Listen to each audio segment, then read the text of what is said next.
بلوچ یکجہتی کمیٹی فتنہ ہندوستان کا بظاہر سافٹ فیس پراکسی کا منظم نیٹ ورک بن گیا۔ بلوچ یکجہتی کمیٹی مسلح علیحدگی پسند تنظیموں بالخصوص فتنہ ہندوستان کے سافٹ فیس کے طور پر کام کر رہی ہے۔ BYC کے حوالے سے موقف کی توثیق قانون نافذ کرنے والے اداروں کی جانب سے پیش کیے گئے شواہد سے بھی ہو چکی ہے۔ مارچ 2025 میں جعفر ایکسپریس واقعے کے بعد DGISPR نے متنبع کیا تھا کہ بلوچستان میں دہشت گردی اور دہشت گردوں کی سپورٹ کے لیے ان پراکسیز کے ذریعے منظم پروپیگنڈا مہم چلائی جاتی ہے۔ بلوچ یکجہتی کمیٹی نے ماہرنگ بلوچ کی قیادت میں اسپتالوں سے ہلاک دہشت گردوں کی لاشیں زبردستی تحویل میں لینے کی کوشش کی۔ DGISPR کے مطابق جبری گمشدگیوں کے بیانیے کو منظم انداز میں بطور ہتھیار استعمال کیا جاتا ہے۔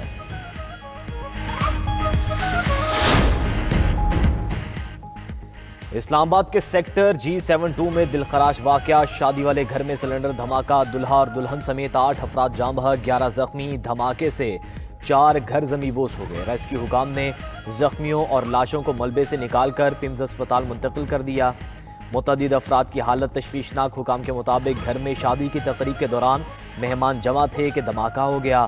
متعدد افراد ملبے تلے دب گئے۔ ابتدائی تحقیقات کے مطابق گیس لیکیج کے باعث سلنڈر دھماکہ ہوا۔ دوسری جانب نواز شاہ میں گھر کی چھت گر گئی، ملبے تلے دب کر 2 بچے جاں بحق، خواتین سمیت 6 افراد شدید زخمی ہو گئے۔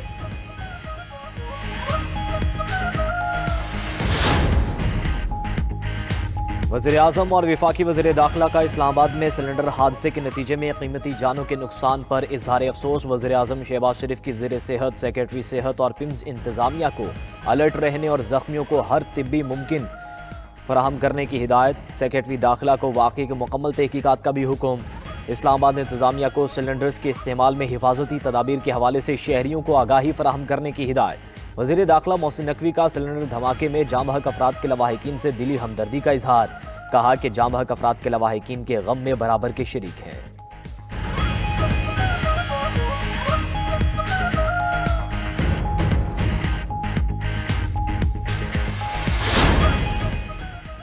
OIC نے صومالی لینڈ کو تسلیم کرنے کا نام نہاد اسرائیلی اقدام مسترد کر دیا۔ پاکستان کا صومالیہ کی خود مختاری، وحدت اور علاقائی سالمیت کی مکمل حمایت کا اعلان۔ نائب وزیر اعظم اور وزیر خارجہ اسحاق ڈار نے جدہ میں صومالی لینڈ تنازع پر OIC وزیر خارجہ کے ہنگامی اجلاس سے خطاب کرتے ہوئے کہا کہ صومالی لینڈ صومالیہ کا غیر متنازع اور اٹوٹ انگ ہے۔ اسرائیلی اقدامات بین الاقوامی قانون کی خلاف ورزی ہیں۔ اسرائیلی وزیر خارجہ کا دورہ صومالی لینڈ انتہائی تشویشناک ہے۔ پاکستان صومالیہ کے علاقائی استحکام کی غیر مشروط مکمل حمایت کرتا ہے۔ اسرائیل اقدام عالمی طور پر تسلیم شدہ سرحدوں پر براہ راست حملہ ہے۔ صومالیہ کی ترقی استحکام کو نقصان پہنچانے کی اجازت نہیں دی جائے گی۔ ادھر جدہ میں OIC کے سیکریٹری جنرل حسین ابراہیم طاہا سے نائب وزیر اعظم و وزیر خارجہ اسحاق ڈار کی ملاقات۔ اسرائیل کی جانب سے نام نہاد صومالی لینڈ کو تسلیم کرنے کی شدید مذمت۔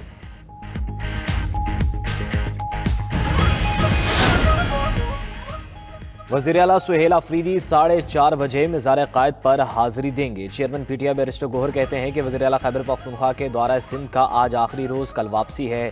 سندھ حکومت آخری دن کو اچھے ماحول میں چلنے دے۔ ہمارا جلسہ مقررہ وقت پر اور مقام پر جمہوری انداز میں ہوگا۔ یہ جلسہ کسی کے خلاف نہیں بلکہ اپنے حقوق کے لیے ہوگا۔ ہم نے بہت برداشت کیا، آپ بھی ایک دن صبر کر لیں۔ کراچی والے بانی PTI کو مایوس نہ کریں، جلسے میں شرکت کریں۔ رہنما PTI سلمان اکرم راجہ نے کہا کہ ہماری حقیقی آزادی کی جدوجہد جاری رہے گی۔ ملک کو تاریکی کی طرف دھکیلا جا رہا ہے۔ انتہائی خطرناک صورتحال ہے، معیشت چل نہیں رہی۔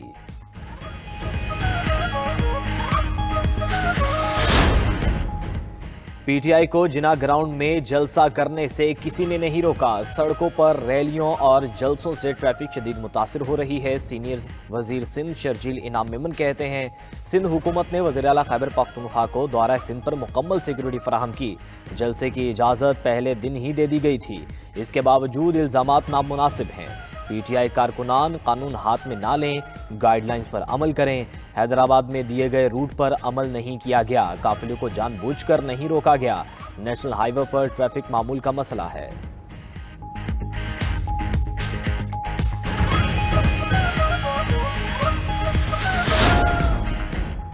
پنجاب اسمبلی میں وزیر اعلیٰ خیبر پختونخوا کی آمد پر ہلڑ بازی کا معاملہ۔ اسمبلی ذرائع کے مطابق IG پنجاب نے رپورٹ کی کاپی محکمہ داخلہ پنجاب کو ارسال کر دی۔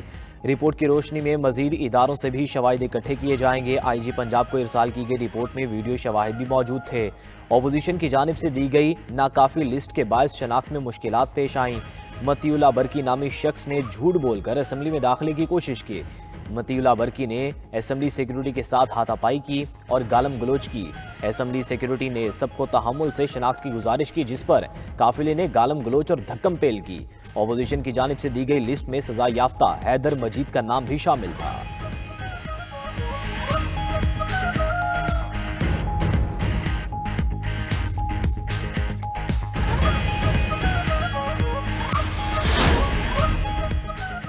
2026 پیپلز پارٹی کے منشور پر عمل درآمد کا سال ہے۔ بلدیہ عظمیٰ کراچی 70 کروڑ روپے اولڈ ایریا میں خرچ کرے گی۔ میئر کراچی مرتضی وہاب کی میڈیا سے گفتگو، کہا اسٹریٹ لائٹس بجلی کا کام ضرورت کے مطابق مکمل ہوگا۔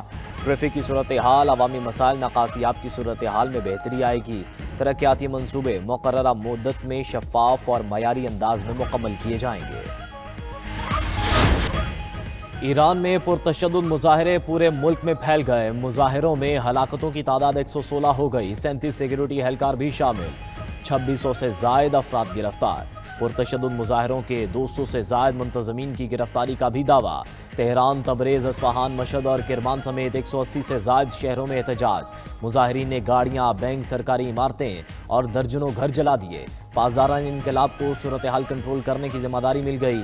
پاسداران انقلاب کا سیکیورٹی کو ریڈ لائن قرار دے کر سخت کارروائی کا اعلان۔ ایرانی صدر مسعود پزشکیان آج قوم سے خطاب کریں گے۔ ایرانی حکومت نے کہا پرامن احتجاج پر کوئی پابندی نہیں، فسادیوں سے سختی سے نپٹیں گے۔ تہران میں گزشتہ 48 گھنٹوں کے مقابلے میں نمایاں بہتری۔ تہران کے بیشتر علاقے پرسکون، معمولات زندگی بحال، احتجاج محدود۔ تہران میں توڑ پھوڑ کے واقعات میں واضح کمی آئی۔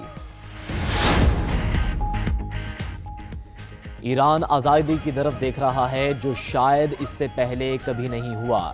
امریکہ ایرانی عوام کی مدد کے لیے مکمل طور پر تیار ہے۔ امریکی صدر ٹرمپ کی ایک بار پھر ایران کو کارروائی کی دھمکی۔ امریکہ ایران کے فوجی اہداف پر فضائی حملے کر سکتا ہے، وال سٹریٹ جرنل کا دعویٰ۔ امریکی اخبار کے مطابق ٹرمپ انتظامیہ ایران کے خلاف کارروائی کے لیے مختلف آپشنز پر غور کر رہی ہے۔ ادھر امریکی انٹیلیجنس حکام نے ایرانی احتجاج کو کمزور قرار دے دیا۔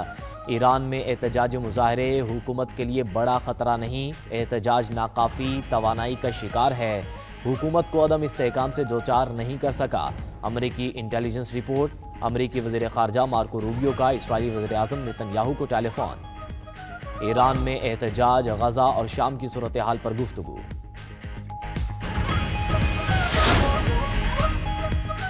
یورپی یونین کی جانب سے ایران کے مظاہرین کی حمایت، مظاہرین پرتشدد کی مذمت۔ سربراہ یورپی یونین کا کہنا ہے کہ ایرانی عوام آزادی سے زندگی گزارنے کا مطالبہ کر رہے ہیں۔ یورپ اپنے حق کے لیے کھڑے ہونے والے مظاہرین کے ساتھ ہے۔ لندن میں ایرانی سفارت خانے کے باہر مظاہرہ، پرچم اتار لیا گیا۔ ایرانی حکام کے مطابق سفارت خانہ خالی کروایا جا چکا تھا۔ لندن میں ایرانی سفارت خانہ کل سے کام شروع کرے گا۔ کسی ملک کو حق نہیں کہ دوسرے ملک کے اندرونی امور میں مداخلت کرے یا ان پر فیصلہ مسلط کرے۔ ایرانی وزیر خارجہ عباس عراقچی کی امریکہ اور یورپی یونین کے بیانات کی مذمت، کہا باشعور ایرانی شہری ایسی سازشیں کامیاب نہیں ہونے دیں گے۔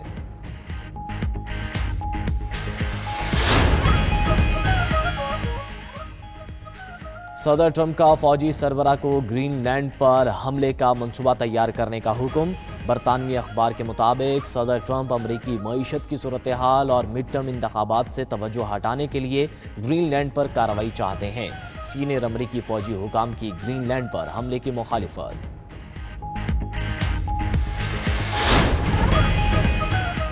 ملک بھر میں غضب کی سردی، شہری ٹھٹھرنے لگے۔ معمولات زندگی متاثر، گلگت بلتستان کے مختلف علاقوں میں برف باری، خیبر پختونخوا اور بلوچستان کے بیشتر اضلاع میں درجہ حرارت نقطہ انجماد سے گر گیا۔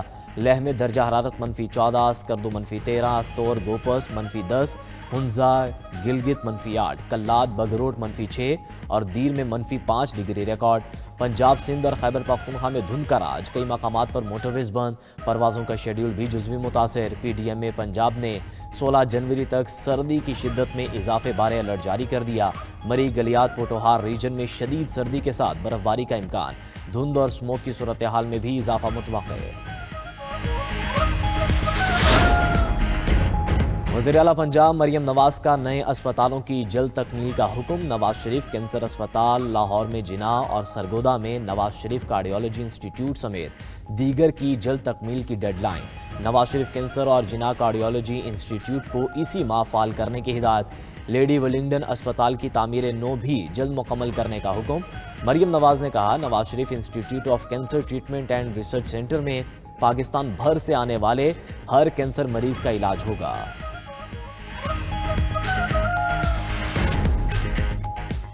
امریکا نے وینزویلا کے سرکاری فنڈز کے تحفظ کے لیے قومی ایمرجنسی کا اعلان کر دیا۔ وینزویلا کے اثاثوں کو عدالتی دعووں سے استثناء حاصل۔ ٹرمپ نے ایگزیکٹو آرڈر پر دستخط کر دیے۔ وینزویلا کے تیل کی فروخت سے حاصل شدہ رقوم کی منتقلی یا استعمال پر پابندی ہوگی۔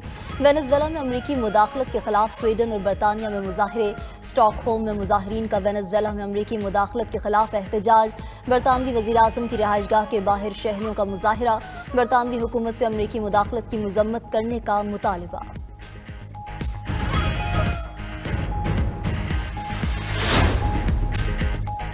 وینزویلا میں سرمایہ کاری کرنا ممکن نہیں۔ امریکی آئل کمپنی ایکسن موبل نے صدر ٹرمپ پر واضح کر دیا۔ کہا، وینزویلا میں سرمایہ کاری کے لیے تجارتی فریم ورک، قانونی نظام اور ہائیڈرو کاربن قوانین میں نمایاں تبدیلیاں کرنا ہوں گی۔ ادھر بھارتی نجی کمپنی نے وینزویلا سے تیل کی خریداری کے لیے امریکہ سے اجازت مانگ لی۔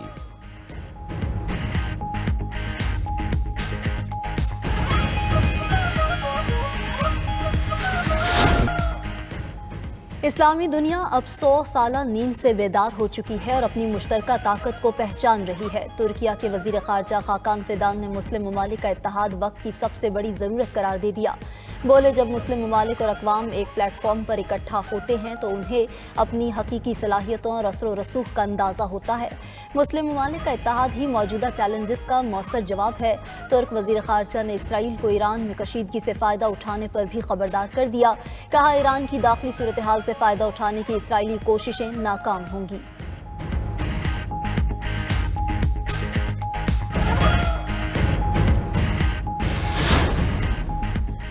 امریکی ریاست مسیسپی کے شہر ویسٹ پوائنٹ میں فائرنگ سے 6 افراد ہلاک۔ 24 سالہ ملزم نے شہر کے 3 مقامات پر فائرنگ کی۔ 24 سالہ ملزم کی فائرنگ سے والد، بھائی اور چچا بھی جان سے گئے۔ پولیس نے تعاقب کے بعد ملزم کو گرفتار کر لیا۔